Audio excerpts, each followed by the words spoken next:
여든을 넘긴 삶에 대해 누군가 진짜 이야기를 들려준 적이 있나요? 이 나이에 접어들면 겉으로 보이는 생일이나 느려진 아침보다 훨씬 조용하고 깊은 변화들이 찾아옵니다. 말로 잘 표현되지 않는, 그러나 누구나 가슴 한켠에서 느끼는 그런 변화들입니다. 지혜와 상실 존재감과 거리감 고요함과 때로는 외로움이 함께 섞인 시기입니다. 이런 변화를 준비하지 못한 채 맞이하게 되면 당황스럽고 마음이 흔들릴 수밖에 없습니다. 왜 그 누구도 이 이야기를 해주지 않았을까 하는 생각이 들기도 하지요. 오늘 영상에서는 여든 이후의 삶에서 마주하게 되는 5가지 냉정한 진실에 대해 함께 이야기해보려 합니다.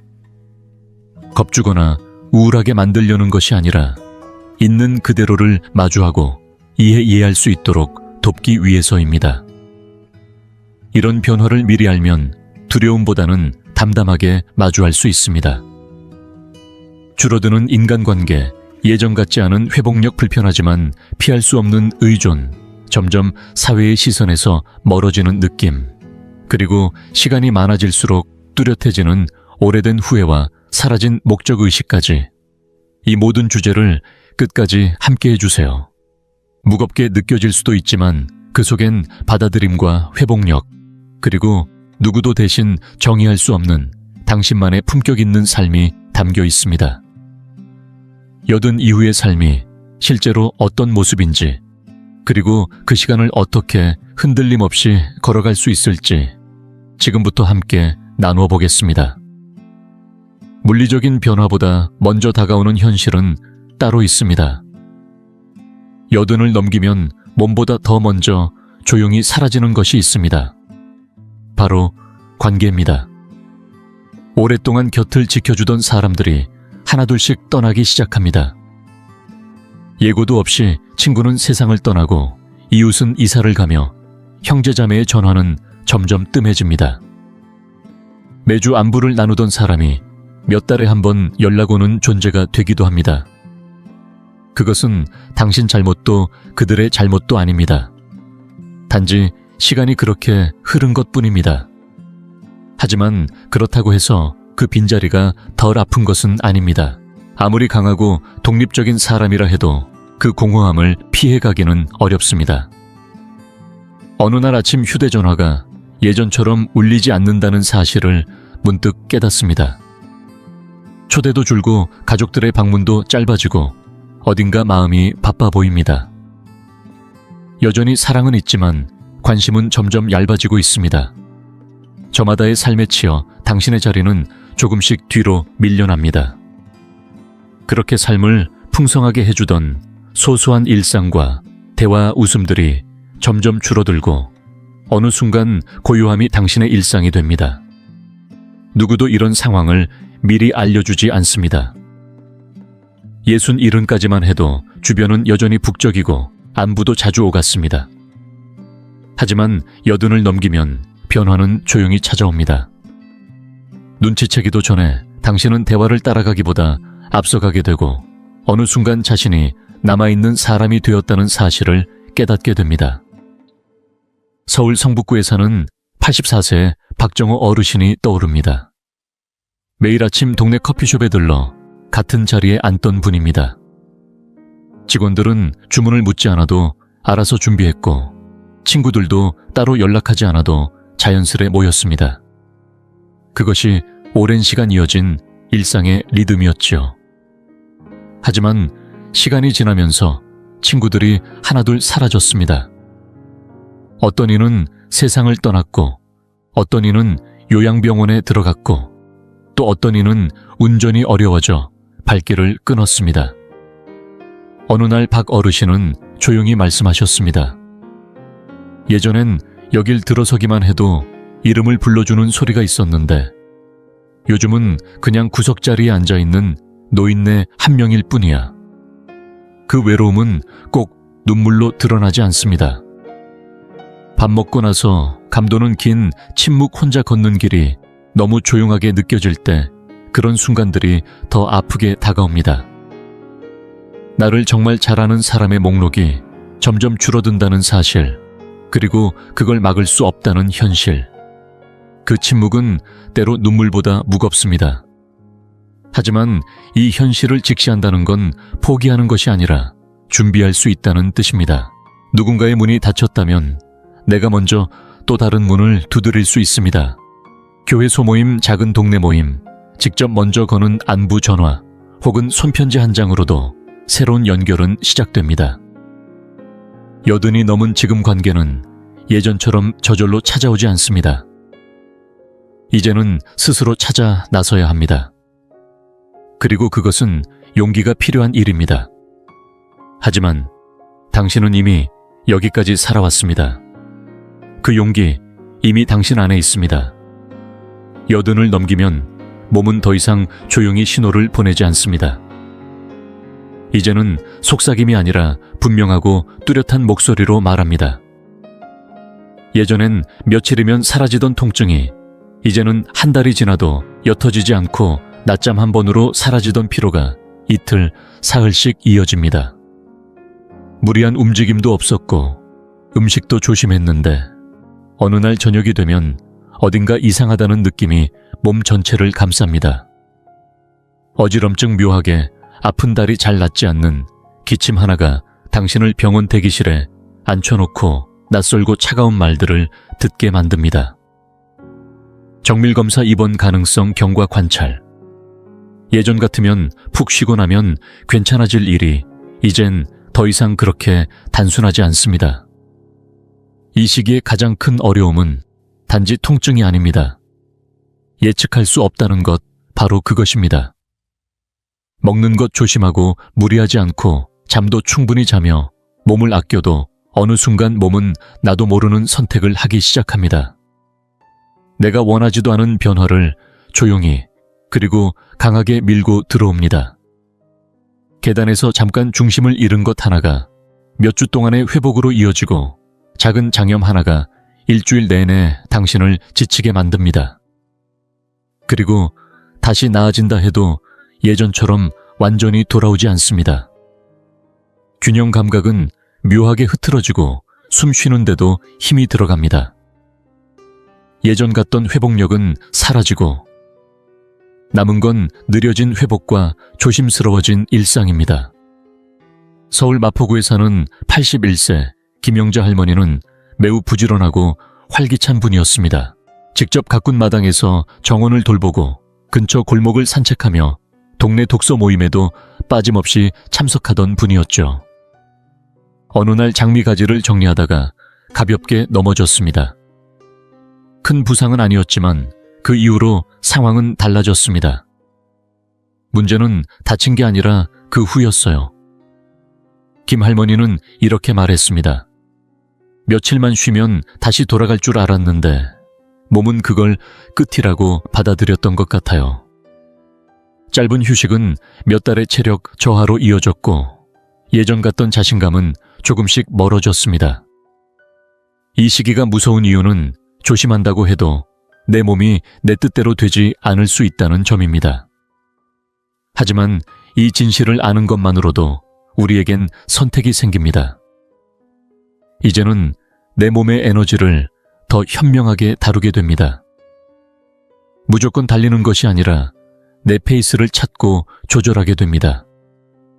두려움 때문이 아니라 이 몸이 지금까지 나를 얼마나 잘 이끌어왔는지를 존중하는 마음에서 말입니다. 건강은 이제 당연한 것이 아니라 매일 실천해야 하는 소중한 습관이 됩니다. 그렇게 살아갈 때 회복력은 줄어들었어도 중심은 더 단단해집니다. 걸음은 느려도 의식은 선명해지고 휴식은 길어져도 그만큼 깊어집니다. 몸이 천천히 움직일지라도 그 안에 깃든 정신은 여전히 강하게 빛납니다. 그리고 그것은 나이를 먹은 우리가 지닌 가장 강한 힘 중 하나입니다. 여든이 넘으면 가장 받아들이기 힘든 진실 중 하나가 있습니다. 바로 예전엔 아무렇지 않게 해내던 일들에 이제는 도움이 필요해진다는 사실입니다. 이 변화는 어느 날 갑자기 들이닥치지 않습니다. 조용히 그리고 아주 천천히 스며듭니다. 그러다 문득 예전처럼 팔을 쭉 뻗어 찬장에서 그릇을 꺼내려다 멈칫하고 계단 난간을 잡는 손에 힘이 들어가 있는 자신을 알아차립니다. 비 오는 날이면 운전대를 잡기 전에 잠시 망설이게 되고 아직 할 수 있다고 믿는 마음과 이제는 무리라는 느낌 사이에서 갈등이 시작됩니다. 이 변화가 힘든 건 단지 몸이 불편해서가 아니라 마음이 불편해지기 때문입니다. 오랜 세월 다른 사람을 돌보고 책임지고 살아온 이들이 어느 순간 누군가의 도움을 필요로 하게 되면 그 낯선 위치가 견디기 어렵게 느껴질 수 있습니다. 민폐가 될까봐 말하지 않고 혼자 장을 보러 가는 걸 피하고 넘어졌다는 이야기는 숨기고 며칠째 아픈 어깨로도 전등을 혼자 갈아보려 합니다. 자립심은 여전히 살아있습니다. 어쩌면 나이를 먹을수록 더 강해지는지도 모릅니다. 하지만 진짜 독립이란 모든 걸 혼자 해내는 게 아니라 도움이 필요할 때 손을 내밀 줄 아는 용기에서 시작됩니다. 전주 덕진구에 사는 85세의 이재구 어르신은 평생 뭐든 스스로 해내는 분이었습니다. 전쟁도 겪고 4자녀를 키워냈으며 손수마당에 창고까지 지었죠. 그러던 어느 겨울 미끄러운 진입로에서 넘어졌습니다. 다행히 뼈는 괜찮았지만 자존심이 크게 다쳤습니다. 아무에게도 말하지 않았지만 딸은 뭔가 이상함을 눈치챘습니다. 그날 이후 매주 한 번씩 찾아와 장을 보고 커피를 함께 마시기 시작했습니다. 처음엔 괜찮다고 했던 어르신도 어느 날은 이렇게 말했습니다. 이제는 혼자 다 안 해도 괜찮다는 게 좋더라. 이 변화가 바로 전환점입니다. 약함이 아니라 지혜의 도움을 받는 건 독립을 잃는 게 아니라 독립을 지키는 또 다른 방법입니다. 누군가가 계단을 올라가는 걸 도와주고 병원에 데려다주고 무거운 장바구니를 대신 들어주는 건 당신이 스스로 하는 일을 더 오래 더 자주 할 수 있게 돕는 일이기도 합니다. 그리고 모든 도움이 사람에게서만 오는 것도 아닙니다. 화장실에 설치한 손잡이 부엌에 놓인 낮은 의자 냉장고에 붙인 약 복용 알림 메모. 이런 작은 배려 하나하나가 당신의 존엄을 지켜주는 도구가 됩니다. 절대 존엄을 빼앗지 않습니다. 오히려 그 가치를 지켜줍니다. 여든 이후 가장 용기 있는 말은 어쩌면 이 한마디일지도 모릅니다. 조금만 도와줄래요? 왜냐하면 나이가 들수록 진짜 강한 사람은 체면보다 안전을 고집보다 평온을 혼자 감당하는 것보다 함께하는 연결을 선택하는 사람이기 때문입니다. 여든을 넘긴 삶에서 가장 아프게 다가오는 현실은 꼭 몸이나 기억력이 아닙니다. 그보다는 당신이라는 존재 자체가 세상에서 점점 흐려진다는 느낌. 그것이 마음을 더 깊이 흔듭니다. 가족과 친구들에게는 여전히 사랑받고 있지만 세상이라는 더 넓은 무대 위에서는 어느 순간부터 점점 투명해지는 자신을 발견하게 됩니다. 마트 계산대에 섰을 때 점원은 뒷사람을 먼저 쳐다보고 병원에 갔을 때 의사는 당신보다 자녀에게 더 자세히 설명하며 식당에서는 말없이 당신에게 작은 글씨 메뉴판 대신 기본 메뉴를 가져다 주기도 합니다. 마치 당신이 스스로 판단하거나 선택할 수 없는 사람인 것처럼 말입니다. 처음엔 대수롭지 않게 넘기려 해도 마음 깊은 곳엔 잔잔한 파문이 남습니다. 왜냐하면 우리는 아무리 나이가 들어도 여전히 누군가의 시선 속에 존재하고 싶기 때문입니다. 오랜 세월 일하고 가정을 꾸리고 크고 작은 결정을 내리고 수많은 고비를 이겨내며 살아왔는데 단지 주름이 늘고 머리카락이 휘어졌다는 이유만으로 세상이 나를 대하는 태도가 바뀐다는 건 참으로 씁쓸하고도 낯선 일입니다. 더 안타까운 건 이런 대우가 악의에서 비롯된 것이 아니라는 점입니다. 세상은 빠르게 변하고 그 속도에 익숙해진 사람들은 천천히 걷는 이들의 이야기를 잊어갑니다. 젊음에 집착하는 사회는 지금의 나이에 이르기까지 걸어온 내면의 강인함을 쉽게 놓쳐버립니다. 그리고 우리가 아무 말도 하지 않으면 어느새 우리 자신도 점점 더 뒤로 물러나게 됩니다. 목소리를 잃어서가 아니라 사람들이 그 목소리를 더 이상 들으려 하지 않기 때문입니다.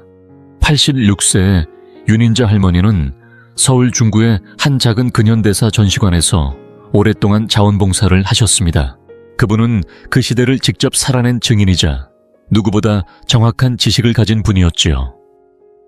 그런데 어느 날 한 방문객이 직원에게 질문을 던졌고 윤 할머니는 그 답을 말하고 싶었지만 아무도 그녀에게 묻지 않았습니다. 제가 그 순간에 대해 조심스럽게 물었을 때 할머니는 그저 웃으며 이렇게 말씀하셨습니다. 이젠 익숙해요. 하지만 그 미소 안에는 말없이 스며든 슬픔이 분명히 있었습니다. 존재가 불씨가 아니라 가구처럼 여겨질 때 느끼는 쓸쓸함, 바로 그것이었습니다. 하지만 당신은 가구가 아닙니다. 어떤 배경의 일부도 아닙니다. 당신은 여전히 여기 있습니다. 생각하고 있고 느끼고 있고 기여할 수 있는 사람입니다. 세상이 잊었다고 해서 당신마저 자신을 잊을 필요는 없습니다. 그렇다면 어떻게 해야 할까요? 말해야 합니다. 질문하고 의견을 내고 투표하고 아무도 묻지 않아도 자신의 이야기를 꺼내야 합니다. 무릎이 떨려도 일어나야 하고 잠시 주저해도 다시 그 자리에 서야 합니다. 왜냐하면 그 순간마다 당신은 세상과 스스로에게 이렇게 말하게 됩니다. 나는 아직 끝나지 않았다. 나는 사라지지 않았다. 나는 시간의 증인이자 살아 숨쉬는 도서관이며 여전히 중요한 목소리다. 그리고 꼭 크게 외치지 않아도 괜찮습니다. 중요한 건 사라지기를 거부하는 용기입니다. 그 조용한 결심이 누구보다 강한 당신의 존재를 세상에 다시 새기게 할 것입니다. 여든을 지나면 삶은 점점 느려집니다. 달력은 비어가고 약속은 줄어들며 하루하루는 조용한 리듬을 타기 시작합니다. 그 고요함은 단순히 외부의 정적만이 아닙니다. 내면 깊숙한 곳에서도 말없는 침묵이 찾아옵니다. 처음에는 편안함처럼 느껴지기도 합니다. 생각할 시간이 많아지고 기억을 되짚고 지나온 길을 찬찬히 돌아볼 여유가 생기니까요. 하지만 조심하지 않으면 그 고요함은 어느새 무게로 바뀌어 다가옵니다. 크게 울리는 아픔이 아니라 소리 없이 가슴에 내려앉는 후회들. 그때 왜 더 많은 시간을 함께하지 못했을까? 그 기회를 왜 망설였을까? 지금은 시간은 있지만 그 일을 할 수 있는 힘과 자유는 사라졌구나. 이런 후회는 겉으로 잘 드러나지 않기에 사람들은 자주 이야기하지 않습니다. 우리는 노년의 지혜, 은퇴의 여유, 손주의 웃음을 말하지만 정작 그 이면에 자리한 조용한 질문은 쉽게 건드리지 않습니다. 이제 나는 무엇을 위해 하루를 살아가야 할까? 평생을 일하고 돌보고 베풀며 바쁘게 살아왔던 이들에게 삶이 갑자기 멈춰버린 듯한 이 시기는 마치 존재의 이유마저 함께 사라지는 듯한 허전함을 안깁니다. 대전 서구에 사는 88세의 박종수 어르신은 40년 넘게 교사로 일하셨습니다. 퇴직할 땐 자부심이 컸지만 어느 순간 마음 깊이 허무함이 찾아왔다고 합니다. 이제 나를 필요로 하는 사람이 없는 것 같았다고요. 하지만 그것은 진실이 아니었습니다. 단지 필요로 되는 방식이 바뀌었을 뿐이었습니다. 삶의 목적은 은퇴하지 않습니다. 그저 형태를 바꿔가는 것뿐입니다. 더 이상 집을 짓지 않더라도 손주들에게 이야기를 들려주며 자신감을 세워줄 수 있습니다. 회의를 이끌진 않아도 힘든 이의 곁에서 묵묵히 함께하는 존재가 될 수 있습니다. 세상을 바꾸진 않더라도 외로운 이웃에게 건네는 미소 하나로 하루를 따뜻하게 물들일 수 있습니다. 진짜 후회의 위험은 실수에 있지 않습니다. 그 실수 속에 너무 오래 머물면서 아무 의미로도 바꾸지 못할 때 생깁니다. 하지만 우리가 삶의 목적을 성과가 아닌 존재감으로 다시 정의하기 시작하면 여전히 나눌 수 있는 것들이 많다는 걸 깨닫게 됩니다. 그것은 타인에게만이 아니라 스스로에게 주는 선물이기도 합니다. 여든 이후 우리가 해야 할 가장 중요한 일은 커다란 유산을 남기거나 박수를 받는 일이 아닐 수도 있습니다. 그보다 더 깊고 조용한 일, 매일 아침 일어나 마음의 온기를 품고 눈빛에 호기심을 띠며 오늘 내가 비춰줄 수 있는 작은 빛은 무엇일까 하고 자신에게 묻는 일. 그건 후회가 아니라 회복입니다. 그리고 그 회복은 지금 이 순간에도 늦지 않았습니다. 당신이 삶에 다시 의미를 불어넣기로 결심하는 바로 그날이 다시 시작되는 첫날입니다. 마무리하며 여든을 넘긴다는 건 결코 가벼운 일이 아닙니다. 수십 년간의 사랑과 상실 노력과 변화, 그리고 견딤이 쌓여 만들어진 인생의 큰 이정표입니다.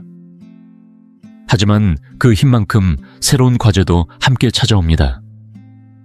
어떤 건 아주 미묘하고 어떤 건 쉽게 외면할 수 없습니다. 이런 현실을 마주하는 건 약해서가 아니라 솔직하다는 뜻입니다. 살아오면서 인생이 얼마나 예측할 수 없고 때로는 불공평한지 그 모든 것을 직접 겪어봤다는 증거이기도 합니다. 오늘 이야기한 5가지 중에서 어떤 부분이 가장 마음에 와닿았나요? 가까운 사람들과의 관계가 조용히 멀어질 때 느끼는 고요함이었을까요? 이전처럼 회복되지 않는 몸에 대한 답답함이었을까요? 평생 도와주는 입장이었다가 이제 도움을 받아야 할 때의 낯선 감정이었을까요? 아니면 세상이 너무 빠르게 돌아가면서 나를 보지 못할 때의 외로움, 혹은 삶의 목적이 흐려질 때 찾아오는 공허함이었을까요? 어떤 것이든 간에 오늘 영상에서 당신이 조금이나마 위로받았기를 바랍니다. 느려지는 속도 속에서도, 흐릿해지는 기억 속에서도, 밤잠을 설치게 만드는 질문들 속에서도 당신은 혼자가 아닙니다. 그리고 여기서 중요한 사실이 하나 있습니다. 지금 이 순간에도 우리는 선택할 수 있다는 겁니다. 누군가와 연결되기를 선택할 수 있고 충분히 쉬어가기를 선택할 수도 있습니다. 도움이 필요할 때 용기 내어 말할 수 있고, 누군가 나를 지나칠 때는 목소리를 조금 더 내고, 누군가 힘들어할 땐 더 부드럽게 다가갈 수 있습니다. 이루지 못한 일들에 대해 자신을 용서하고 이미 이뤄낸 것들을 스스로 아껴줄 수도 있습니다. 이 시기는 끝이 아니라 이야기의 가장 깊은 부분입니다. 말 한마디, 손짓 하나, 당신이 전하는 모든 것들이 이제 더 큰 울림을 가집니다. 존재와 인내, 그리고 바라보는 시선 자체가 곧 당신의 힘이 됩니다. 오늘 함께해 주셔서 감사합니다. 영상에서 느낀 점이나 마음에 남은 문장을 댓글로 나눠주세요. 당신의 생각 하나하나가 저희에게 큰 힘이 됩니다. 영상이 도움이 되셨다면 좋아요와 구독 공유도 부탁드립니다. 앞으로도 의미 있는 이야기로 다시 찾아뵙겠습니다. 80세가 넘은 어르신 중 단 5%만이 건강과 자립을 예측하는 이 5가지 동작을 여전히 해낼 수 있습니다. 만약 60세 이상이시고 예전엔 쉬웠던 일들이 점점 힘들게 느껴진다면 지금이 자립을 지킬 수 있는 마지막 기회일지도 모릅니다. 지금부터 보여드릴 내용은 생각보다 훨씬 놀라울 수 있습니다. 실제로 80세 이상 인구의 단 5%만이 이 5가지 중요한 능력을 유지하고 있으며, 그것은 앞으로의 건강과 독립 여부를 결정짓는 중요한 기준이 됩니다. 무서운 점은 많은 분들이 이런 능력을 잃고 있다는 사실조차 너무 늦게야 깨닫는다는 것입니다. 하지만 다행히 희망은 있습니다. 조금이라도 빨리 알아차린다면 쇠약해지는 흐름을 되돌릴 수 있고, 강인하고 품위 있게 나이 드는 상위 5%에 들어갈 수도 있습니다. 인생 후반기를 위한 조언에 오신 걸 환영합니다.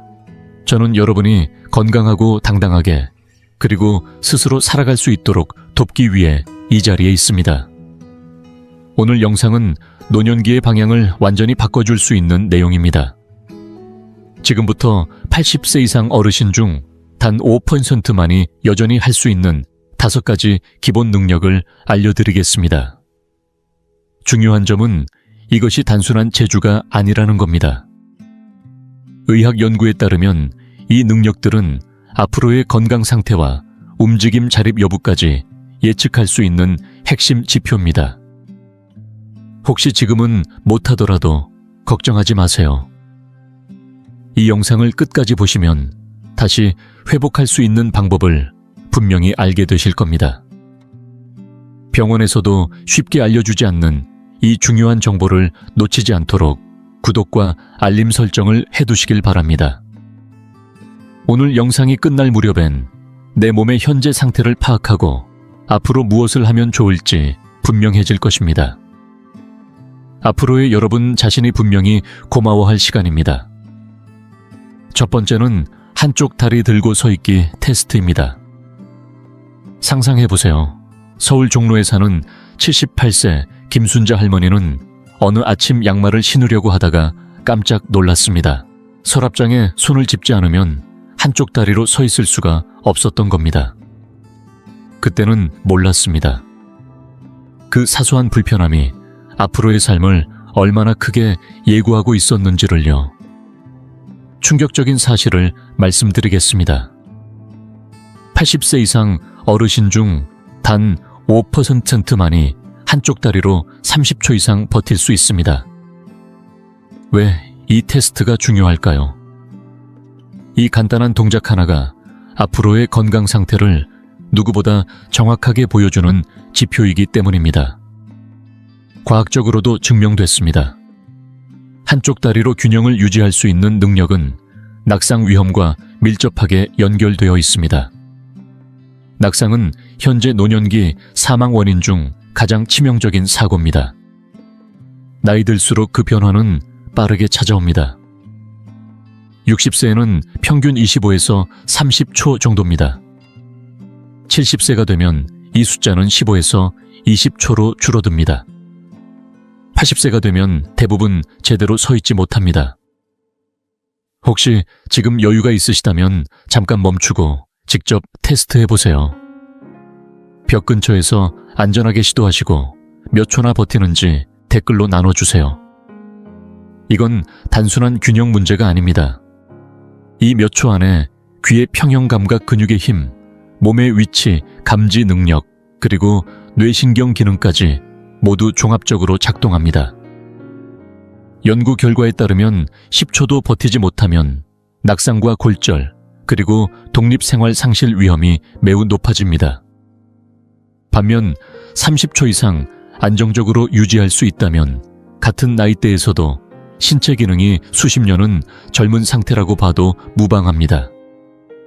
희망적인 이야기 하나 들려드릴게요. 이번엔 82세의 박영수 어르신 이야기입니다. 처음 이 테스트를 했을 땐 3초도 차에 버티지 못했습니다. 균형이 너무 불안정해 따님이 요양시설을 고민할 정도였죠. 하지만 박 어르신은 이대로는 안 된다는 마음으로 벽을 짚고 하루에 5번씩 한쪽 다리만 살짝 들어 5초씩 버티는 연습을 시작했습니다. 매일매일 반복했고 한 달 뒤에는 10초를 손을 짚지 않고도 버틸 수 있었습니다. 그리고 석 달 후 45초까지 성공했습니다. 심지어 40대보다도 오래 서 있을 수 있었죠. 여러분도 오늘부터 시작할 수 있습니다. 벽 가까이에서 다리를 살짝만 들어보세요. 한쪽씩 5초간 유지하고 좌우 번갈아 5번씩. 하루 2번 반복하세요. 점점 익숙해지면 다리를 더 높이 들고 시간을 늘려보세요. 궁극적으로는 벽 없이도 할 수 있게 됩니다. 주의하실 점도 있습니다. 어지럽거나 통증이 심하거나 연습을 계속해도 점점 균형이 나빠진다면 반드시 병원을 방문해 보셔야 합니다. 일부 균형 문제는 전문적인 진단과 치료가 필요합니다.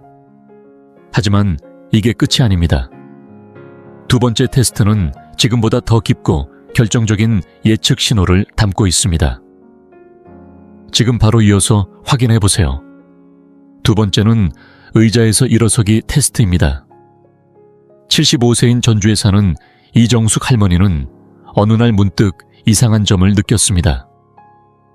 아침마다 커피를 다 마신 후 의자에서 일어날 때마다 팔걸이를 꼭 짚어야만 했던 것입니다. 처음엔 그냥 나이 들어 생긴 자연스러운 변화라고 여겼습니다. 하지만 이 작고 사소한 변화가 앞으로의 삶을 송두리째 예고하고 있었던 건 그녀도 몰랐습니다. 놀라운 사실 하나 말씀드릴까요? 80세 이상 어르신 중 단 5%만이 팔에 도움 없이 30초 안에 의자에서 10번 이상 일어설 수 있습니다. 이건 단순한 편리함의 문제가 아닙니다. 생존과 직결된 문제입니다. 하체 근력은 곧 사망률 자립 능력, 그리고 삶의 질과 깊은 관련이 있습니다. 60세 이후 우리는 매년 38%의 근육량을 잃습니다. 특히 다리 근육은 가장 먼저 약해지기 시작합니다. 이건 숫자가 아닙니다. 여러분이 매일 조금씩 잃어가고 있는 움직임의 자유, 바로 그것입니다. 아침에 일어나실 때를 떠올려 보세요. 혹시 모르게 팔걸이를 짚고 계시지는 않나요? 많은 분들이 자신이 그렇게 하고 있다는 걸 인식조차 못합니다. 이 테스트는 허벅지 근육의 힘중심 잡는 능력, 그리고 실제 움직임의 기능까지 한 번에 확인할 수 있는 종합 점검입니다. 기준을 알려드릴게요. 60세 이하는 15회 이상이 이상적입니다. 60세에서 70세 사이는 12회에서 14회가 적정 기준입니다. 70세에서 80세는 10회에서 11회가 적당합니다.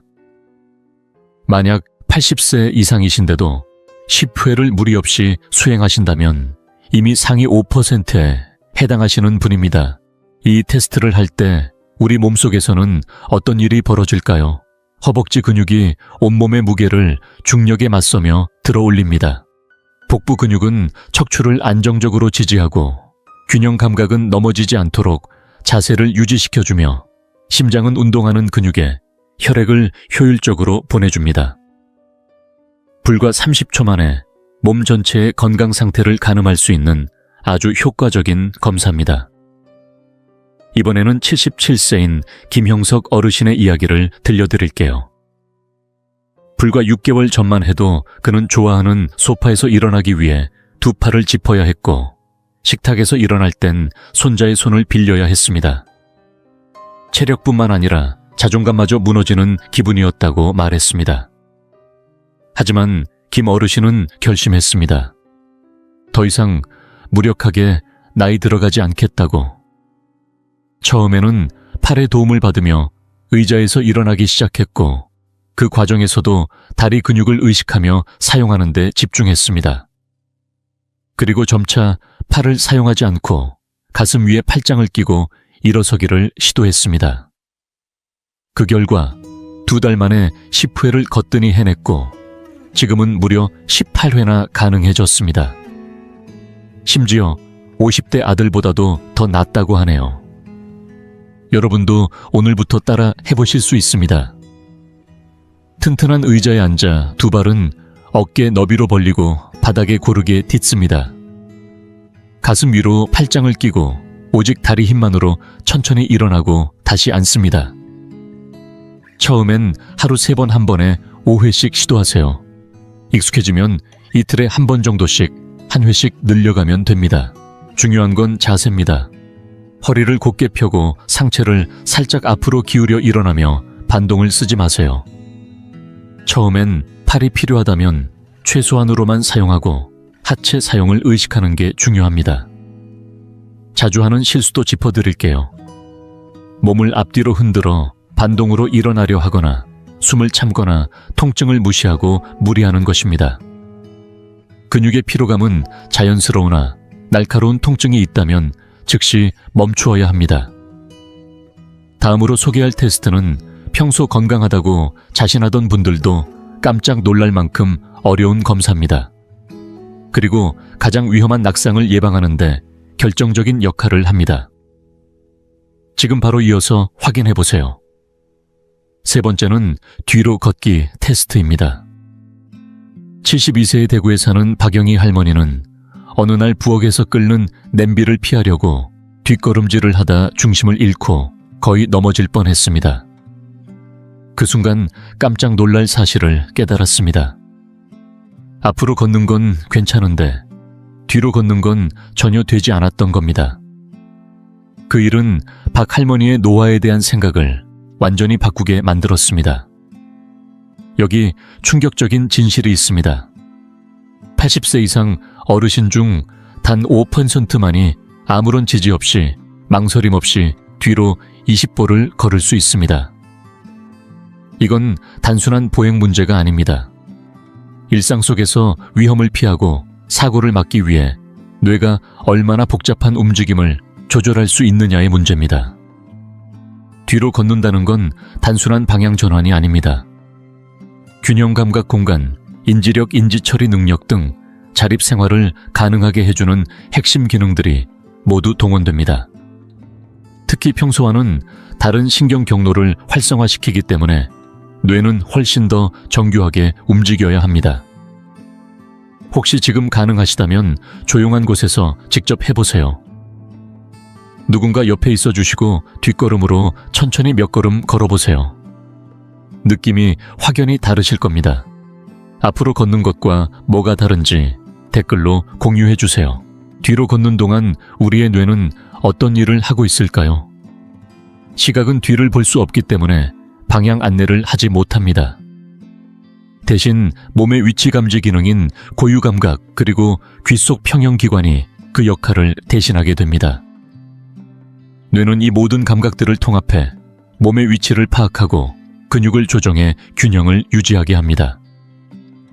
이 검사는 간단하지만 그 결과는 매우 의미심장합니다. 처음에는 뒤로 10보부터 시작하세요. 익숙해지면 20보까지 늘려보세요. 중요한 건 한 줄로 곧게 걸으며 중심을 잃지 않고 손으로 벽이나 가구를 짚지 않는 것입니다. 이렇게 걸을 수 있다면 인지 유연성과 균형 자신감, 신경 근육 조절 능력이 아직 또렷하게 유지되고 있다는 뜻입니다. 하지만 이 능력은 왜 그렇게 빨리 사라질까요? 첫째, 몸이 스스로의 위치를 감지하는 능력, 즉 고유 감각이 나이 들면서 둔해집니다. 둘째, 특히 뒷부분의 근육들, 엉덩이와 햄스트링 같은 근육들이 약해지면서 뒤로 움직이기가 어려워집니다. 셋째, 낙상에 대한 두려움이 뻣뻣한 자세와 망설임을 만듭니다. 넷째, 귓속 평형기관의 기능 저하로 인해 균형 유지 자체가 흔들리게 됩니다. 이제 79세인 최병수 어르신의 변화 이야기를 들려드릴게요. 그는 처음에 겨우 3걸음 뒤로 가는 것도 불안에 손을 짚어야 했습니다. 물리치료사는 이 나이 땐 원래 그렇다고 했지만 최 어르신은 그 말에 동의하지 않았습니다. 그는 벽에 등을 대고 하루에 3걸음씩 천천히 뒤로 걷기 시작했습니다. 그 다음엔 집에 있는 긴 손잡이나 의자 사이에서 연습을 이어갔고 6주 뒤에는 아무런 지지 없이 열린 공간에서도 10보 이상을 뒤로 걸을 수 있게 되었습니다. 지금은 하루 일과로 뒤로 걷기를 실천하며 25보도 무난하게 해냅니다. 이 연습 덕분에 2번의 큰 낙상 위험도 미리 피할 수 있었습니다. 이제 여러분도 실천할 수 있는 훈련법을 알려드릴게요. 먼저 벽에 등을 붙이고 벽과 계속 접촉하면서 한 걸음씩 뒤로 물러나 보세요. 익숙해지면 양쪽에 의자를 두고 그 사이에서 걸어보세요. 그 다음엔 열린 공간에서 누군가 옆에서 지켜보는 상태에서 연습하세요. 처음엔 3걸음 이후 며칠 간격으로 한 걸음씩 늘려보시면 됩니다.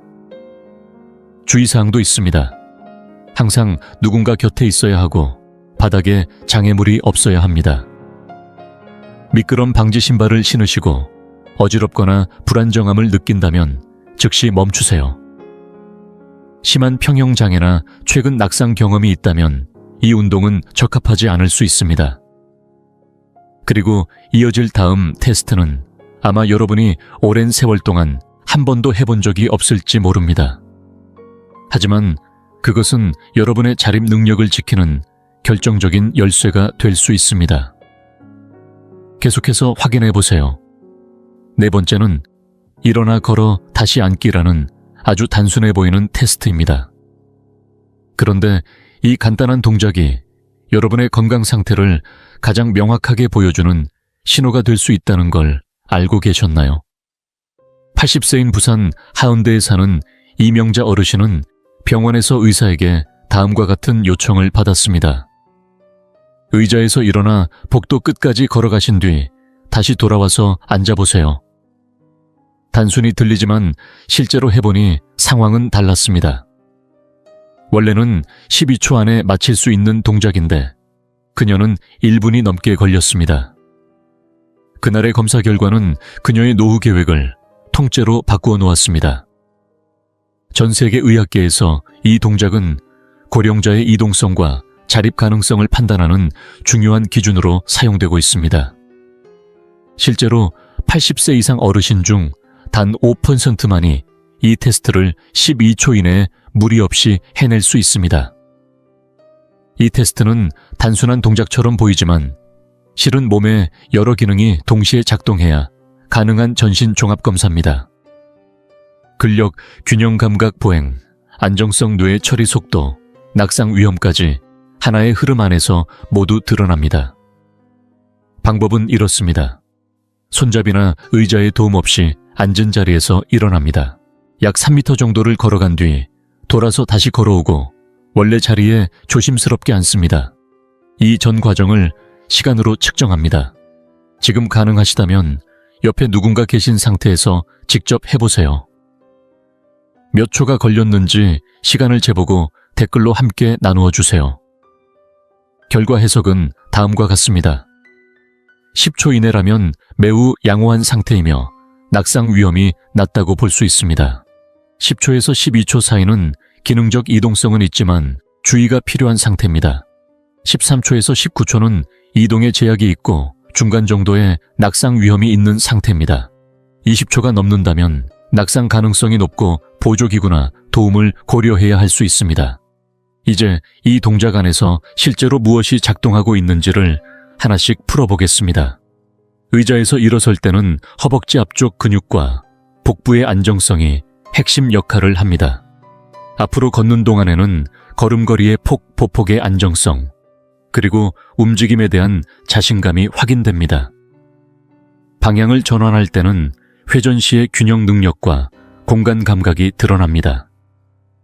돌아오는 걸음에서는 피로도와 움직임의 일관성이 드러나고 다시 앉는 동작에서는 조절된 힘과 몸의 협응력이 요구됩니다. 이번에는 76세인 정은숙 어르신의 사례를 소개합니다.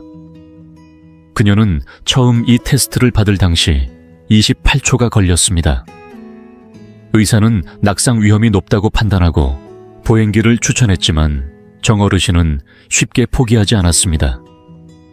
그날 이후 그녀는 매일 아침 저녁으로 10회씩 의자에서 일어나는 연습을 꾸준히 시작했습니다. 또 동네 산책길을 하루도 빠짐없이 걸으며 걸음 속도를 높였고 집 거실에서는 회전 동작을 반복 연습했습니다. 그 결과 8주 만에 테스트 시간이 15초로 단축되었고 6개월 뒤에는 11초에 완주하며 젊은 사람 못지않은 회복력을 보여주었습니다. 여러분도 이 과정을 단계별로 나누어 실천하실 수 있습니다. 우선 의자에서 일어나는 동작은 앞서 소개한 방법대로 연습하세요. 걷는 속도를 높이기 위해서는 뒤꿈치부터 발끝까지 정확하게 내딛는 보행 훈련을 하고 보폭을 조금씩 늘려보는 것이 좋습니다. 방향 전환은 싱크대나 벽을 붙잡고 몸을 회전시키는 연습을 반복하세요. 전체 동작을 매일 한두 번씩 꾸준히 연결해서 해보는 것도 중요합니다. 강화해야 할 근육은 허벅지 엉덩이, 복부 종아리입니다. 균형 연습은 고정된 자세보다는 움직임 속에서 중심을 유지하는 동적 균형 훈련이 효과적입니다. 보행 능력을 높이려면 장애물 넘기, 다양한 바닥에서 걷기, 속도 조절하기 같은 응용 훈련도 병행해 보세요. 무엇보다 중요한 건 심리적인 요인입니다. 자신감은 움직임의 질을 좌우합니다. 낙상에 대한 두려움은 긴장감과 불필요한 근육 경직을 불러와 오히려 움직임을 느리게 만듭니다. 반복 훈련을 통해 자신감을 쌓는 것이 근육 훈련보다 더 큰 효과를 가져올 수 있습니다. 현재 체력이 약한 분들을 위한 조정 방법도 있습니다. 처음엔 팔걸이가 있는 의자를 사용하세요. 걷는 거리도 짧게 시작하고 중간에 쉬어가며 천천히 늘려가도 됩니다. 완벽한 수행이 목표가 아니라 조금씩 나아지는 게 더 중요합니다. 그리고 이제 마지막 테스트가 남아 있습니다. 아이들은 아무렇지도 않게 해내지만 대부분의 어르신들에게는 가장 어려운 도전이 될 수도 있는 검사입니다. 이 테스트는 여러분의 안전과 독립성을 지켜줄 마지막 열쇠가 될 것입니다. 계속해서 함께 확인해 보시죠. 5번째 테스트는 아마 지금까지 중 가장 놀라운 검사일지도 모릅니다. 겉으로 보기엔 너무도 단순합니다. 한쪽 다리로 서 있기, 단지 눈을 감은 상태에서. 하지만 이 동작이야말로 우리 몸에 숨겨진 약점을 적나라하게 드러내고 미래의 자립 여부를 가늠할 수 있는 중요한 신호일 수 있습니다. 대전 유성구에 사는 74세 김상호 어르신은 평소 건강을 유지하는 편이라 스스로에게 꽤 자신이 있었습니다. 눈을 뜬 상태에서는 한쪽 다리로 서서 30초 이상 거뜬히 버틸 수 있었고 주변에서도 늘 정정하시다는 말을 들었습니다. 그러나 어느 날 눈을 감고 같은 자세를 시도하자마자 그는 그대로 휘청이며 균형을 잃고 말았습니다. 그 짧은 순간은 단순한 실패가 아니라 그의 몸속에서 벌어지고 있는 조용한 노화를 깨닫게 하는 계기가 되었습니다. 충격적인 사실은 이렇습니다. 80세 이상 어르신 중 단 5%만이 눈을 감은 상태로 한쪽 다리로 5초 이상 균형을 유지할 수 있습니다.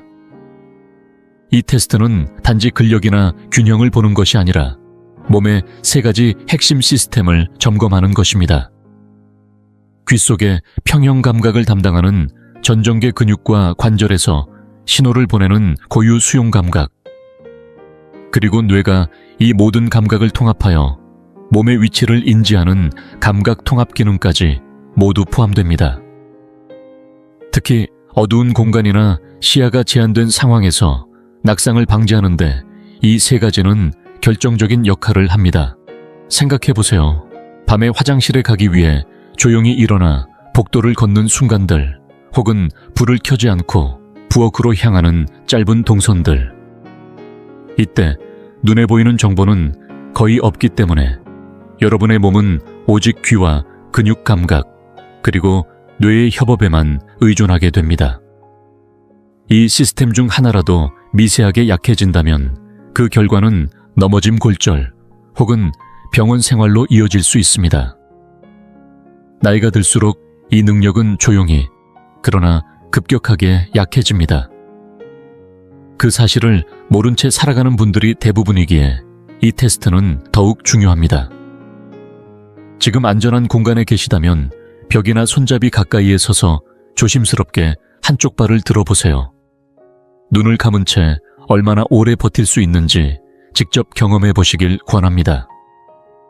단 반드시 누군가 곁에 있어야 하며 어지럽거나 불안정함을 느낀다면 즉시 멈추어야 합니다. 보통 20대에서 30대는 30초 이상 쉽게 유지할 수 있습니다. 60세가 되면 이 시간이 약 10초에서 15초로 줄어들고 70세에는 평균 5초에서 10초 정도입니다. 80세가 넘으면 대부분 3초도 유지하기 어렵습니다. 만약 70세가 넘었음에도 10초 이상 유지할 수 있다면 이는 매우 뛰어난 건강 상태를 나타냅니다. 이 검사의 배경에는 과학적으로 흥미로운 원리가 숨겨져 있습니다.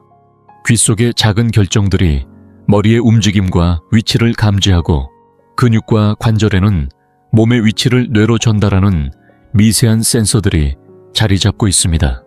이 두 체계는 눈이 닫히는 순간 전적으로 작동하게 되며 평형을 유지하기 위해 완벽한 조화를 이루어야 합니다.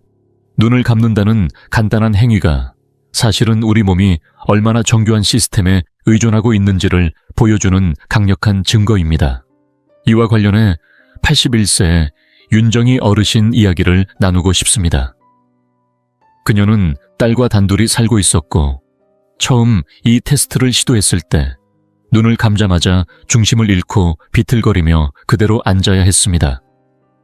복도에서 불 꺼진 상태로 한번 미끄러졌던 경험도 있었기에 딸은 그녀의 자립생활을 걱정하기 시작했습니다. 그러나 윤 어르신은 포기하지 않았습니다. 먼저 눈을 뜬 채 한쪽 다리로 30초 이상 서는 연습부터 시작했고 점차 눈을 1초, 2초, 3초씩 감는 연습으로 이어갔습니다.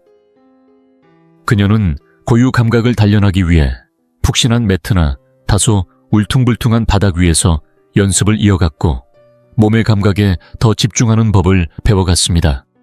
6개월이 지난 지금 그녀는 눈을 감은 상태로 12초 이상 버틸 수 있게 되었고 화장실 이동이나 밤길 보행에서도 전보다 훨씬 더 안정적인 움직임을 보이고 있습니다.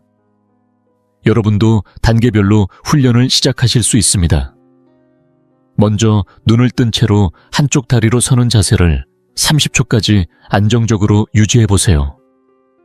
그 다음엔 눈을 완전히 감기 전 반쯤 감거나 시야를 좁히는 방식으로 시각 의존도를 서서히 낮추는 연습을 시작합니다. 익숙해지면 발밑이 평평하지 않은 매트 위에서 서보거나 눈을 감은 채 고개를 살짝 좌우로 움직이는 동작도 함께 연습해 보세요. 이러한 방식은 전정계와 고유 수용 감각 통합 능력을 동시에 자극하며 실제 상황에서도 적용할 수 있는 실력을 길러줍니다. 이 테스트는 단순한 훈련 그 이상입니다. 많은 낙상은 밤중에 조명이 약한 화장실이나 복도에서 발생합니다. 이때 우리의 시야가 아닌 몸의 감각이 우리를 지켜줍니다. 뿐만 아니라 이 감각들은 운전 중에도 작동합니다. 빗길이나 야간 운전처럼 시야가 떨어지는 상황에서도 차선 유지와 거리 감각은 이 시스템에 의존합니다. 만약 최근 들어 평형 감각이 갑자기 나빠졌거나 어지러움 청각 변화 혹은 연습을 해도 나아지지 않는 문제가 있다면 반드시 전문의의 진료를 받아보셔야 합니다. 일부 전정계 이상은 치료가 필요한 질환일 수 있기 때문입니다. 이제 5가지 테스트 모두를 알게 되셨습니다. 놀라운 사실은 이 모든 테스트를 일정 수준 이상 수행할 수 있는 어르신들은 낙상 위험이 현저히 줄어들고 독립적으로 생활하는 기간이 훨씬 더 길어진다는 점입니다. 다음에 이어질 내용은 이 5가지를 꾸준히 실천한 분들이 삶에서 어떤 놀라운 변화를 겪었는지를 보여줄 것입니다. 기대하셔도 좋습니다. 이 5가지 테스트를 꾸준히 해내는 어르신들에게는 어떤 변화가 찾아올까요? 단순한 근력 향상이 아닙니다. 독립적인 삶을 훨씬 더 오래 유지하게 되고 낙상 사고는 무려 60%나 줄어들며 요양시설에 들어가는 시점도 평균 8년 이상 늦춰진다는 결과가 있습니다. 무엇보다 중요한 건 삶의 질이 눈에 띄게 달라진다는 점입니다. 단순히 오래 사는 것이 아니라 내 힘으로 존엄하게 살아갈 수 있는 시간이 훨씬 길어진다는 뜻입니다. 이와 관련된 감동적인 사례가 하나 있습니다. 올해 83세인 전남 순천의 이복순 어르신은 불과 2년 전만 해도 5가지 테스트 모두 실패한 상태였습니다. 균형 감각이 급격히 떨어져 있었고 의자에서 일어나는 것조차 남의 손을 빌려야 했습니다. 자주 넘어질까 두려워 외출을 꺼리게 되었고 가족들도 요양시설 입소를 진지하게 고민하고 있었습니다. 그녀 스스로도 이제 나도 누군가의 도움이 필요하겠구나 라는 생각에 자신감을 잃고 있던 시기였습니다. 하지만 지금의 이복순 어르신은 완전히 다른 삶을 살고 계십니다. 최근에는 혼자 유럽 여행을 다녀왔고 그곳에서도 계단을 오르고 짐을 챙기며 능동적으로 일정을 소화하셨습니다. 한쪽 다리로 40초 이상 안정적으로 설 수 있고 30초 안에 12회 이상 의자에서 일어나 앉기를 반복하며 뒤로 걷기 역시 주저함 없이 해내십니다. 일어나 걸어 다시 앉기. 테스트는 10초 만에 마무리하시고 눈을 감고도 15초 이상 균형을 유지하실 수 있을 만큼 감각 조절 능력도 매우 우수한 수준입니다. 이 변화의 비결은 무엇이었을까요? 이복순 어르신은 나이 들면 어쩔 수 없지 라는 흔한 생각을 받아들이지 않으셨습니다. 하루에 단 15분 그것도 집에서 누구의 도움 없이 혼자 할 수 있는 간단한 동작들을 매일 반복하셨습니다. 중요한 건 무리하지 않고 꾸준히 포기하지 않고 해낸 점이었습니다. 진료를 맡은 의사 선생님도 신체 나이만 보면 60대 중반 정도로 평가할 수 있다며 감탄을 금치 못했습니다. 무엇보다 그녀 자신이 전과는 전혀 다른 삶을 살고 있다고 느끼고 계십니다. 예전엔 두려움으로 가득 찼던 일상에서 이제는 자신감과 활기가 넘치고 혼자 집을 지키는 것도 더 이상 불안하지 않다고 말합니다. 여기서 중요한 메시지가 있습니다. 이 5가지 테스트는 운동선수가 되기 위한 기준이 아닙니다. 이건 우리 모두가 나이 들어서도 스스로를 돌볼 수 있도록 존엄과 안전을 지켜낼 수 있도록 도와주는 가장 기본적인 능력입니다.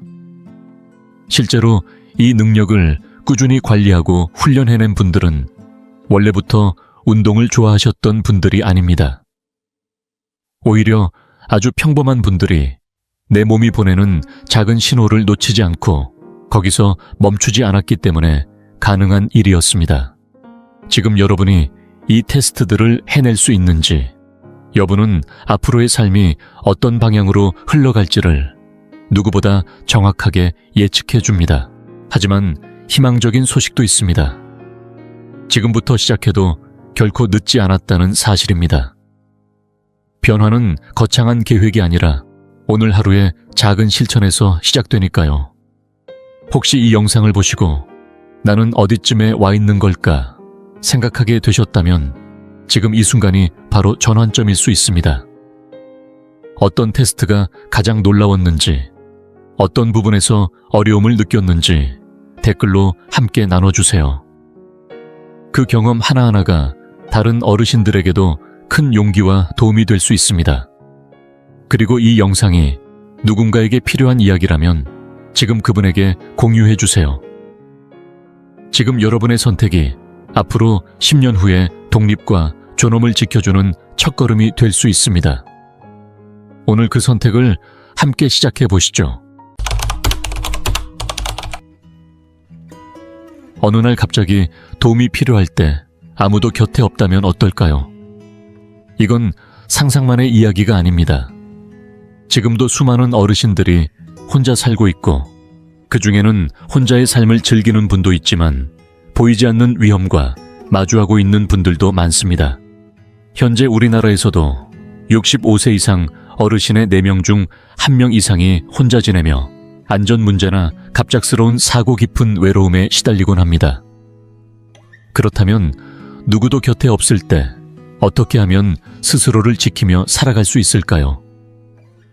만약 당신이나 당신이 아끼는 분이 혼자 노후를 보내고 있다면 지금부터 소개할 5가지 실천이 큰 전환점이 될 수 있습니다. 앞으로 몇 분 혼자 사는 삶을 바라보는 시선이 달라질지도 모릅니다. 계속 함께 해주세요. 서울 종로에서 혼자 지내는 75세의 은퇴한 목수. 정영수 어르신은 아내를 먼저 떠나보낸 뒤 줄곧 스스로의 삶을 꾸려오고 있습니다. 직접 밥을 지어 먹고 작은 마당에 나가 화초를 가꾸며 고장난 물건도 직접 고칩니다. 남의 손을 빌리지 않아도 되는 삶이 자랑스럽고 그는 그 자유를 소중히 여깁니다. 하지만 요즘 들어 마음 한구석이 자꾸만 무거워집니다. 혹시 넘어졌는데 아무도 몰라주면 어쩌나. 누군가 사기를 치려고 접근하면 어떻게 대처하지? 혹시 며칠을 꼼짝 못하고 있는데 아무도 그걸 모른다면 이건 정영수 어르신만의 이야기가 아닙니다. 이 땅에는 수많은 어르신들이 홀로 지내며 비슷한 고민을 품고 살아갑니다. 그래서 정영수 어르신은 결심했습니다. 홀로 살아도 안전하게 당당하게 살아가기 위한 준비를 하나하나 해 나간 겁니다. 오늘 영상에서는 누구나 실천할 수 있는 홀로 지내는 어르신을 위한 5가지 필수 안전 수칙을 함께 나누어 보려 합니다. 본격적인 내용에 들어가기 전에 이 영상이 꼭 필요한 분들에게 더 잘 전달될 수 있도록 좋아요 한번 눌러주시면 감사하겠습니다. 그리고 아직 구독하지 않으셨다면 60세 이후의 삶을 더 건강하고 자유롭게 살아갈 수 있는 팁들을 꾸준히 전해드릴 예정이니 채널 구독도 함께 해주세요. 자, 이제 시작합니다. 혼자 사는 삶은 분명 자유롭습니다. 하지만 그 자유 뒤엔 많은 분들이 간과하는 위험이 숨어 있습니다. 특히 고령의 어르신들에게는 단 한 번의 예기치 못한 사고가 인생을 송두리째 바꿔버릴 수도 있습니다. 첫 번째, 위험, 건강 위기입니다. 정영수 어르신은 어느 날 아침 어지럼증을 느끼며 잠에서 깼습니다. 그는 대수롭지 않게 넘겼지만 몇 시간 뒤 말이 어눌해지고 몸을 제대로 가누지 못하게 됩니다. 이렇게 뇌졸중은 소리 없이 빠르게 찾아옵니다. 곁에 누군가 있어 바로 조치를 취하지 않는다면 치명적인 결과로 이어질 수 있습니다. 또 다른 큰 위협은 낙상입니다. 노인의 4명 중 1명은 매년 넘어지는 사고를 경험합니다. 혼자 살 경우 작은 사고 하나도 생명을 위협하는 상황으로 번질 수 있습니다. 엉덩이뼈 골절, 머리 부상 등은 곧 회복의 어려움으로 이어집니다. 뿐만 아니라 심장질환 감염, 저혈당 같은 갑작스러운 질병도 문제입니다. 주변에 이상 징후를 눈치채줄 사람이 없다면 가벼운 증상도 곧 위급한 상태로 악화될 수 있습니다. 두 번째 위협은 보안 문제입니다. 정영수 어르신은 한 통의 전화를 받은 적이 있습니다. 자신을 은행 직원이라고 주장하는 사람이 계좌 정보 유출을 막겠다며 개인정보를 요구했던 겁니다. 다행히 그는 사기임을 눈치채고 전화를 끊었지만 많은 어르신들이 이 같은 수법에 속아 수백만 원을 잃기도 합니다. 사기범들은 세금 청구서나 긴급한 가족 메시지를 사칭해 어르신들의 마음을 흔들고 정보를 빼내려 합니다. 그리고 그 위협은 전화나 이메일만이 아닙니다. 늦은 밤 불 꺼진 집, 헐거운 자물쇠 열린 창문 하나가 도둑에게는 기회가 됩니다. 경계심이 낮아지면 그만큼 위험은 커집니다. 그리고 세 번째, 사람들이 잘 이야기하지 않는 가장 조용한 위험 외로움과 고립입니다. 예전엔 매일 저녁 아내와 마주 앉아 하루를 나누던 정영수 어르신. 지금은 집안이 조용합니다. 며칠 동안 누구와도 말 한마디 안 나누는 날이 이어지기도 합니다. 처음엔 익숙해지는 시간이라 생각했지만 이내 몸도 무겁고 의욕도 사라지고 기억력도 흐릿해졌습니다. 이건 단순한 우울이 아닙니다. 지속적인 외로움은 뇌기능 저하, 심장병 치매 위험까지 높이는 심각한 건강 문제입니다. 몸이 운동을 필요로 하듯 뇌는 사람과의 연결을 필요로 합니다. 그래서 지금이 중요합니다. 많은 분들이 무슨 일이 생긴 뒤에야 변화를 시도하지만 그때는 이미 늦은 경우가 많습니다. 넘어짐 한 번, 사기 한 통, 뇌졸중 한 차례, 이 모든 것이 삶을 송두리째 흔들 수 있습니다. 하지만 다행히도 스스로를 지키면서도 독립성을 유지할 수 있는 간단하고 실용적인 방법들이 있습니다. 정용수 어르신이 실천한 것처럼 당신도 지금부터 시작할 수 있습니다. 곧바로 이어서 혼자 사는 어르신들이 꼭 알아야 할 5가지 안전한 생활 수칙을 하나씩 살펴보겠습니다. 첫 번째, 수칙 매일 상태를 확인하는 체크인. 루틴 만들기 생명을 지키는 데 있어 가장 간단하면서도 중요한 습관이 바로 하루 한 번 안부를 나누는 것입니다. 홀로 사는 어르신에게 가장 큰 위험은 갑작스러운 건강 이상이 발생했을 때 그 사실을 아무도 모른다는 것입니다. 뇌졸중, 낙상, 작은 사고, 하나도 몇 시간 혹은 며칠 동안 발견되지 않으면 삶과 죽음을 가르는 위기가 됩니다. 그래서 매일 체크인하는 루틴은 선택이 아니라 필수입니다. 서울 양천구에 사는 75세 은퇴 목수 정명수 어르신은 혼자 지내는 삶에 자부심이 있습니다. 하지만 이웃 어르신이 며칠 동안 집안에서 발견되지 못했다는 소식을 듣고 스스로에게 안전망이 필요하다고 느꼈습니다. 그래서 그는 한 가지 작은 습관을 만들었습니다. 매일 아침이면 옆집에 사는 이웃 김동수 씨에게 짧은 문자를 보냅니다. 잘 지내고 있어요. 또는 오늘도 괜찮습니다. 간단한 인사 한마디일 뿐이지만 정해진 시간 안에 연락이 없으면 김 씨는 곧장 확인 전화를 합니다. 이 사소한 습관 하나만으로도 정 어르신은 혹시라는 두려움에서 벗어나 평온한 일상을 이어갑니다. 이 체크인 시스템은 단순히 건강 이상뿐만 아니라 보이스피싱이나 방문 사기 같은 범죄를 예방하는 데도 큰 도움이 됩니다. 만약 정 어르신이 수상한 전화를 받거나 검침원을 사칭한 낯선 사람이 벨을 눌렀을 때도 그는 먼저 김동수 씨에게 확인부터 합니다.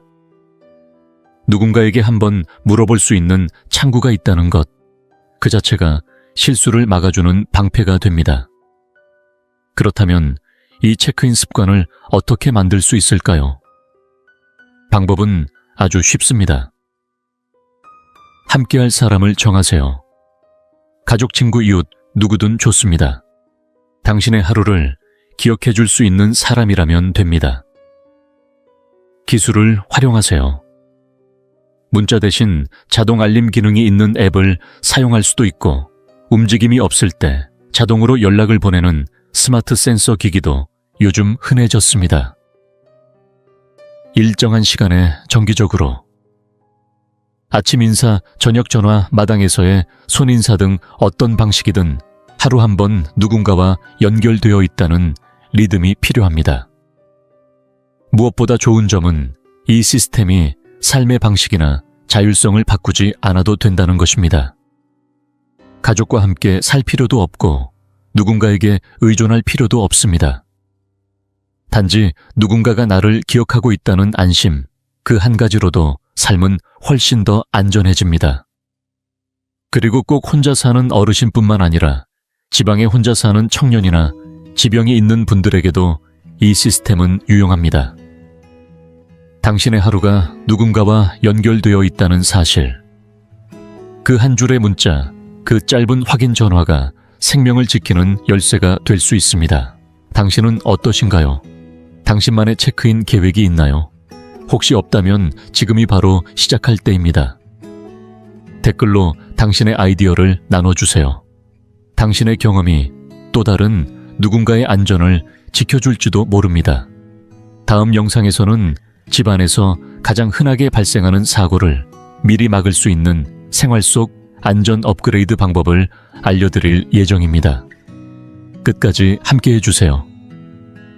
두 번째, 수칙 응급 상황 대비. 당신의 생명을 지키는 계획. 갑작스럽게 닥치는 일은 누구에게나 있습니다. 하지만 혼자 사는 어르신에게 그 예상치 못한 일은 때로는 돌이킬 수 없는 일이 되기도 합니다. 상상해보세요. 정명수 어르신이 아침에 일어나 커피를 내리고 있을 때였습니다. 갑자기 머리가 어지럽고 다리에 힘이 풀리는 느낌이 들더니 전화기까지 손을 뻗기도 전에 바닥에 쓰러지고 맙니다. 그 순간 아무런 대비가 되어 있지 않았다면 누가 언제 그 상황을 알 수 있었을까요? 뇌졸중, 심장마비, 낙상, 이 모든 일은 순식간에 발생하며 한번 쓰러지면 스스로 도움을 청하기조차 어렵습니다. 그래서 응급 상황에 대한 준비는 선택이 아니라 생존을 위한 기본입니다. 1단계 중요한 연락처를 한눈에 볼 수 있게 정리해두기. 응급 상황일수록 시간은 생명입니다. 그래서 가장 먼저 해야 할 일은 도움을 요청할 수 있는 번호를 눈에 잘 보이게 준비해두는 것입니다. 정명수 어르신은 다음과 같이 정리해두었습니다. 종이로 적은 비상연락처 목록 주치에 가까운 가족 신뢰할 수 있는 이웃의 전화번호를 집 전화기 옆에 큰 글씨로 써서 붙여두었습니다. 휴대전화 연락처 설정 이름 앞에 긴급이라고 표시해두면 구조대가 휴대전화를 확인할 때 쉽게 파악할 수 있습니다. 냉장고에 부착한 응급정보카드 복용 중인 약 알레르기, 주요 질환 등이 담긴 정보를 한눈에 볼 수 있도록 프린트해 문 옆에 붙여두었습니다. 참고로 요즘 대부분의 휴대전화는 잠금 화면 상태에서도 긴급 연락을 할 수 있도록 설정이 가능합니다. 꼭 미리 설정해두세요. 2단계 응급 알림 기기 착용. 손 대신 눌러주는 생명줄. 전화기는 물론 도움이 되지만 정작 위급한 순간엔 그 전화기조차 손에 닿지 않을 수 있습니다. 그래서 정 어르신은 목에 작은 펜던트를 하나 걸고 다닙니다. 바로 버튼 하나만 누르면 바로 연결되는 응급 호출 장치입니다. 왜 이 장치가 필수일까요? 넘어져서 움직이지 못할 때도 자동으로 낙상을 감지하고 구조 요청을 보냅니다. 언제 어디서든 혼자가 아니라는 안도감을 줍니다. 작고 가벼워서 티도 잘 나지 않고 목걸이나 팔찌처럼 착용 가능합니다. 요즘은 손목형 옷에 클립으로 고정하는 방식, 심지어 외출 시 GPS 기능이 포함된 제품까지 다양하게 나와 있습니다. 가격이 부담스러우시다면 구청이나 복지관을 통해 저렴한 지원 프로그램도 확인해보세요. 3단계 각 방마다 비상 탈출 계획 세우기. 응급 상황은 질병뿐만이 아닙니다. 화재, 가스, 누출, 낯선 사람의 침입도 혼자 사는 어르신에게는 큰 위협이 됩니다. 정 어르신은 각 방마다 이렇게 대비하고 있습니다. 부엌에서 불이 났을 때 나갈 수 있는 가장 빠른 경로 파악. 문을 두드리는 사람이 수상할 땐 절대 열지 않고 바로 김동수 씨에게 전화로 확인. 자기 전에는 손 닿는 곳에 손전등 두기. 비상시 구조대가 들어올 수 있도록 현관에 열쇠 보관함 설치. 60초 이내에 안전하게 나갈 수 있는 동선을 직접 걸어보며 점검. 이렇게 준비한다고 해서 두려움 속에 살아야 하는 것은 아닙니다. 오히려 스스로를 지키는 준비가 되어 있을 때 혼자서도 끝까지 독립적이고 품위 있는 삶을 살아갈 수 있습니다. 당신의 집에는 이런 계획이 있나요? 어떤 응급 상황에도 대비할 수 있는 작은 팁이 있다면 댓글로 함께 나눠주세요. 당신의 경험이 누군가의 삶을 지켜줄 수 있습니다. 하지만 건강과 관련된 위험만 있는 건 아닙니다. 지금부터 다룰 다음 수칙은 조용히 다가오는 또 다른 큰 위기를 막을 수 있는 결정적인 열쇠입니다. 계속 함께 해주세요. 3번째, 수칙 집안 보안 강화. 혼자 살아도 결코 쉬운 표적이 되어선 안 됩니다. 혼자 사는 삶은 조용하고 평온할 수 있습니다. 누구의 방해도 받지 않고 나만의 리듬으로 하루를 꾸릴 수 있는 자유로움이 분명 존재하죠. 하지만 그 고요함 속에는 생각보다 많은 위험이 숨어 있습니다. 사기꾼이나 절도범들에게 있어 혼자 사는 노인은 가장 취약하고 손쉬운 대상으로 여겨지기 쉽습니다.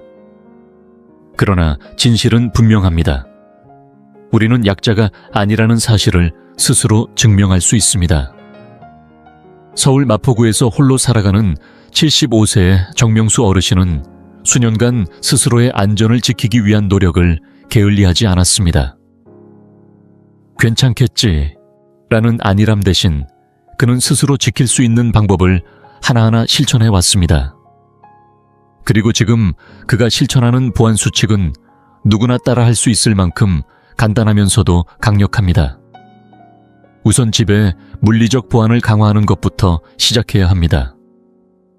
많은 사람들이 모르고 지나치지만 절도범의 상당수는 들어갈 만한 집인지를 외관만 보고 판단합니다.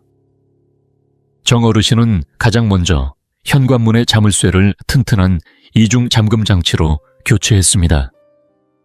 얇고 오래된 잠금 장치는 손쉽게 파손되지만 강화형 도어락은 그런 시도를 원천 차단합니다. 그리고 현관과 마당 앞에는 움직임을 감지하는 센서를 설치해 누군가 접근하면 자동으로 불이 켜지도록 했습니다. 도둑은 어둠을 좋아합니다.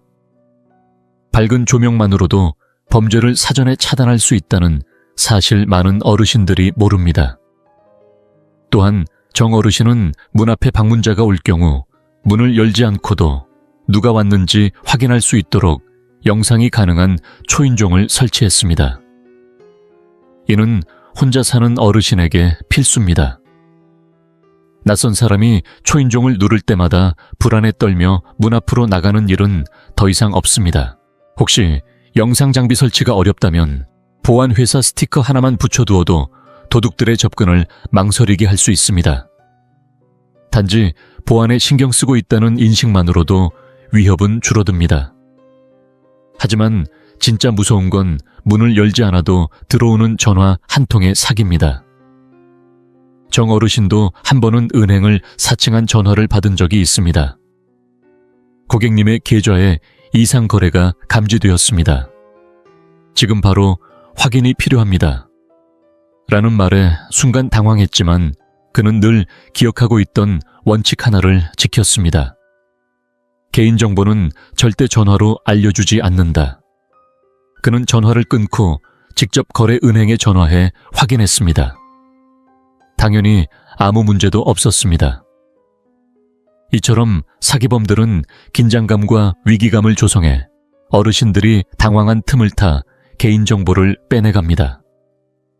국세청을 사칭하거나 갑작스러운 가족 비상 상황을 가장하거나 공공기관을 흉내낸 전화는 매일같이 누군가에게 걸려옵니다. 그래서 우리는 기억해야 합니다. 낯선 전화, 급한 목소리, 이상한 요구가 들리면 무조건 의심부터 하세요. 절대 전화나 문자로 주민등록번호, 계좌번호, 카드 정보 등을 말하지 마시고 직접 기관에 전화를 걸어 확인하세요. 그리고 이렇게 말도 안 되는 좋은 조건이나 긴박한 요청은 대부분 거짓입니다. 현실은 그렇게 친절하거나 갑자기 급해지지 않습니다. 또 하나 중요한 것은 믿고 물어볼 수 있는 사람을 미리 정해두는 것입니다. 정 어르신은 이런 상황이 생기면 조카에게 먼저 전화를 합니다. 집에 수리기사가 오거나 물품 배달을 가장한 사람이 벨을 누를 때도 꼭 이웃과 먼저 상의합니다. 누군가의 이중 확인이 있다는 것만으로도 불필요한 실수를 막을 수 있고 마음의 안정을 얻을 수 있습니다. 혹시 당신도 최근 이상한 전화를 받은 적이 있나요? 모르는 번호가 떴을 때 망설인 적 있나요? 혹은 누군가 가까운 분이 사기 피해를 입은 경험이 있다면 그것이 어떤 상황이었는지 꼭 댓글로 남겨주세요. 그 작은 경험 하나가 누군가에게는 결정적인 예방이 될 수 있습니다. 물론 보안은 중요합니다. 하지만 어르신들이 종종 간과하는 또 다른 큰 위험이 있습니다. 다음 수칙에서는 조용히 건강을 무너뜨리는 가장 흔한 위협 중 하나를 살펴보겠습니다. 절대 놓치지 마세요. 네 번째, 수칙 낙상 예방. 작은 변화가 만들어내는 큰 안전 우리 몸은 나이가 들수록 느려지고 반응 속도도 줄어듭니다. 그렇기에 아주 사소한 움직임 하나, 작은 실수 하나가 예기치 못한 큰 사고로 이어지곤 합니다. 특히 낙상은 노년층 응급실, 내원 사유 1위1 정도로 흔하면서도 위험한 사고입니다. 실제로 매년 수많은 어르신들이 집안에서 넘어진 뒤 골절 타박상 심하면 수술까지 필요한 부상을 입습니다. 하지만 다행히도 낙상은 충분히 막을 수 있습니다. 아주 간단한 생활 속 변화만으로도 말이죠. 서울 강동구에서 홀로 지내는 정명수 어르신은 작년 이맘때 거실에 깔린 느슨한 러그에 발이 걸려 바닥에 넘어진 적이 있습니다. 그 전까지는 집이 가장 안전한 공간이라고 생각했지만 그날 이후 생각이 완전히 달라졌습니다. 다행히 크게 다치진 않았지만 일어서기까지의 고통과 불안감은 뼈에 새겨질 만큼 강렬했습니다. 그 일을 계기로 그는 집 안 구석구석을 낙상을 방지하는 방향으로 바꾸기로 결심합니다. 정 어르신이 가장 먼저 한 일은 집안의 위험 요소들을 눈에 띄게 줄이는 것이었습니다. 욕실에는 미끄럼 방지 바닥 매트를 깔고 병이 옆과 샤워실 벽에는 튼튼한 손잡이를 설치했습니다. 특히 젖은 타일 바닥은 가장 큰 위험 요소였기에 매번 욕실을 사용할 때마다 물기를 닦는 습관도 함께 들였습니다. 또한 복도와 계단에는 어두운 조명을 모두 LED 밝은 조명으로 교체하고 전기선이나 연장선 같은 장애물이 바닥에 놓이지 않도록 정리했습니다. 정 어르신은 레이어구도 모두 고정형으로 바꾸었고 미끄러지는 매트는 아예 없애버렸습니다. 작은 턱 하나도 밝은 조명 아래에서는 다르게 보인다 는 말처럼 빛 하나가 사고를 막는 강력한 수단이 될 수 있습니다. 하지만 아무리 환경을 바꾸어도 몸이 따라주지 않으면 소용이 없습니다. 그래서 정 어르신은 매일 아침 거울 앞에서 5분 동안 가벼운 스트레칭과 균형 운동을 실천하고 있습니다. 의자에 앉았다 일어서기를 반복해 다리 근육을 단련하고 복도에서 발끝과 뒤꿈치를 맞대며 걷는 연습으로 중심 잡는 능력을 기르고 있습니다. 발목은 천천히 원을 그리듯 돌려가며 유연하게 유지하고 손과 팔도 가볍게 움직여 혈액순환을 돕습니다. 그는 말합니다. 몸은 쓰지 않으면 점점 잃어버린다. 하루 5분이면 괜찮다. 특별한 운동기구도 필요 없습니다. 꾸준히 움직이고 스스로를 점검하는 것만으로도 넘어질 가능성을 현저히 줄일 수 있습니다. 하지만 세심하게 준비했어도 사고는 예상치 못한 순간에 일어날 수 있습니다. 그래서 마지막으로 준비해야 할 건 넘어졌을 때의 대처 방법입니다. 정 어르신은 항상 주머니나 허리춤에 휴대폰을 넣고 다니며 집안 어디에 있든 쉽게 손이 닿을 수 있도록 합니다. 더불어 몸이 움직이지 않을 상황을 대비해 목에 걸 수 있는 응급 호출 장치도 착용하고 있습니다. 만약 낙상의 충격으로 전화를 사용할 수 없게 되면 버튼 하나로 구조 요청이 가능한 이 장치는 그야말로 생명의 끈이 되어줄 수 있습니다. 그리고 그가 꼭 연습하는 또 하나의 습관이 있습니다. 만약 실제로 넘어진다면 당황하지 않고 침착하게 몸을 옆으로 돌리고 무릎을 꿇은 자세로 천천히 앉은 후 천천히 일어나는 동작을 반복적으로 익혀둔 것입니다. 이러한 훈련은 위급한 순간에도 자신의 몸을 컨트롤할 수 있는 힘이 되어줍니다. 혹시 여러분은 집안에서 낙상을 막기 위해 어떤 노력을 하고 계신가요? 바닥 정리 조명 교체 혹은 간단한 운동이라도 꾸준히 실천하고 계신다면 그 소중한 경험을 댓글로 나눠주세요. 당신의 이야기가 누군가의 넘어짐을 막는 계기가 될 수 있습니다. 그리고 많은 분들이 놓치고 있는 것이 하나 더 있습니다. 아무리 몸을 단단히 만들고 환경을 정비해도 홀로 사는 삶에서 진짜 위험은 외로움 속에 숨겨져 있을 수 있습니다. 다음 이야기에서는 고립이 건강에 미치는 영향과 어떻게 하면 혼자 살아도 외롭지 않게 지낼 수 있는지 함께 나누겠습니다. 절대 놓치지 마세요. 5번째, 수칙, 사회적 연결 유지. 고립은 보이지 않는 위험입니다. 혼자 산다고 해서 반드시 외롭다는 뜻은 아닙니다. 하지만 현실은 그리 단순하지 않습니다.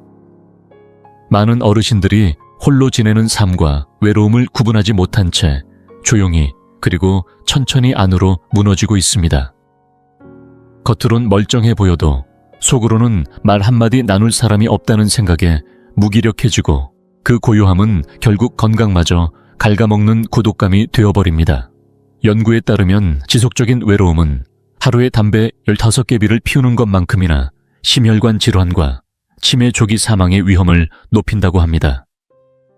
그만큼 외로움은 단순한 감정이 아니라 분명한 건강 리스크입니다. 서울 은평구에서 홀로 사는 75세의 정명수 어르신도 처음엔 이 사실을 실감하지 못했습니다. 아내가 세상을 떠난 뒤 조용한 저녁 식사와 텅 빈 방 안에서의 생활에 익숙해졌고 그는 스스로에게 이렇게 말하곤 했습니다. 나는 혼자 있는 게 편해. 정막도 나쁘지 않아.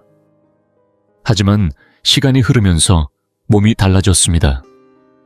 예전보다 더 쉽게 피곤해지고 잠이 깊이 들지 않았으며 하루가 길고 무의미하게 느껴졌습니다. 그는 알게 되었습니다. 이건 편안함이 아니라 삶이 점점 색을 잃어가고 있다는 신호였습니다. 그리고 어느 날 우연한 계기로 모든 것이 바뀌었습니다. 동네 철물점에서 우연히 만난 옛 친구가 그에게 인근 구립문화센터에 목공 동아리를 권했습니다. 처음엔 망설였습니다. 오랜만에 모임에 나가는 것도 낯선 사람들과 어울리는 것도 불편했기 때문입니다. 하지만 무언가 마음속에서 한 번쯤은 가보자는 생각이 들었고 결국 그는 모임에 참석하게 됩니다. 그날 이후 정 어르신의 하루는 완전히 달라졌습니다. 나무 냄새가 가득한 공간에서 누군가의 이야기 소리에 웃고 자신의 손끝에서 만들어지는 작품에 몰입하며 마음 한구석이 다시 살아나는 기분을 느낄 수 있었습니다. 이젠 누군가와 전화 한 통을 나눌 수 있고 길을 가다 마주치는 얼굴이 반가운 인연이 되었고 무언가 궁금하거나 위급할 때 기댈 수 있는 작은 공동체가 생긴 것이죠. 이 경험은 우리 모두에게 중요한 사실을 말해줍니다. 사회적 연결이란 늘 누군가 곁에 있어야 한다는 뜻이 아니라 필요할 때 손 내밀 수 있는 사람이 있다는 뜻입니다. 어디에 사시든 얼마나 오랫동안 혼자 지내셨든 지금부터 다시 연결을 시작할 수 있습니다. 정 어르신이 실천한 방법처럼 동네 주민센터나 구립복지관에서 운영하는 취미 모임 독서회, 실버 체육 강좌 등은 적극적으로 참여하면 작은 변화의 시작이 되어줍니다.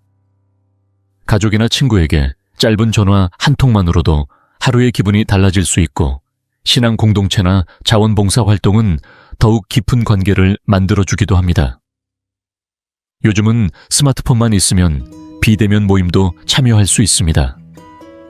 같은 관심사를 가진 사람들과 온라인으로 대화하는 것만으로도 충분히 연결감을 느낄 수 있습니다. 중요한 건 처음 한 발을 내가 내딛는 것입니다. 처음에는 어색하고 낯설 수 있습니다. 하지만 그 불편함을 지나면 웃음과 이야기 함께 나눌 수 있는 따뜻한 손길이 기다리고 있습니다. 정 어르신은 말합니다. 나는 몰랐어. 내가 얼마나 그 시간들을 그리워했는지. 이제는 하루가 다르게 느껴져.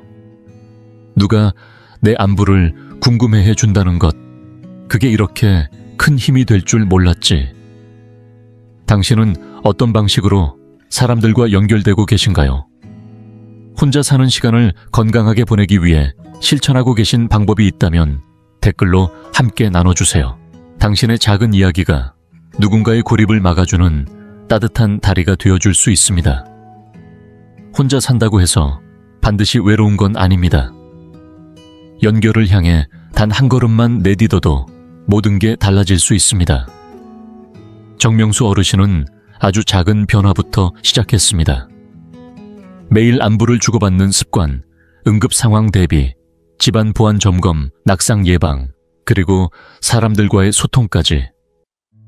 이 5가지를 실천하면서 더는 혹시라는 불안을 걱정하지 않게 되었습니다. 스스로 준비되었다는 확신이 생긴 거죠. 이제는 당신 차례입니다. 오늘부터 어떤 실천을 해보시겠어요? 아래 댓글로 알려주세요. 그리고 이 영상이 도움이 되셨다면 이 정보가 꼭 필요한 분께 전해주세요.